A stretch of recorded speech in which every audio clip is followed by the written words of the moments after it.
எல்லா தேவைகளும் நிறைவேற ஒரு அருமையான துவா. நம்முடைய வாழ்க்கையில் நமக்கு என்ன தேவை என்பதை நம்மை விட நம்மை படைத்தவன் நன்றாக அறிவான். இந்த ஒரு சிறு துவா உங்களுடைய இம்மை, இந்த உலகம் மற்றும் மறுமை மேலுலகம் வாழ்க்கைக்கு தேவையான அனைத்து நன்மைகளையும் திறக்கும் ஒரு திறவுகோலாக அமைகிறது.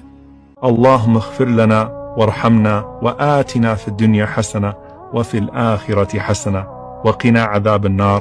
பாவ மன்னிப்பு. இறைவா, எங்கள் பாவங்களை மன்னிப்பாயாக. கருணை, எங்கள் மீது உனது எல்லையற்ற கருணையை பொழிவாயாக. இம்மை வாழ்வு, இந்த உலக வாழ்க்கையில் எங்களுக்கு மிகச்சிறந்த நன்மைகளையும் வளங்களையும் அருள்வாயாக. மறுமை வாழ்வு, மறுமை வாழ்விலும் எங்களுக்கு நற்பேறுகளையும் மேலான சுவனத்தையும் அருள்வாயாக. பாதுகாப்பு, நரக நெருப்பின் கொடுமையான தண்டனையிலிருந்து எங்களை பாதுகாப்பாயாக.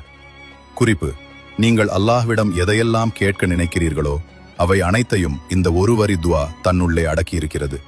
மனமுருகி இதை ஓதும்போது நிச்சயம் உங்கள் வாழ்க்கையில் மாற்றம் உருவாகும்.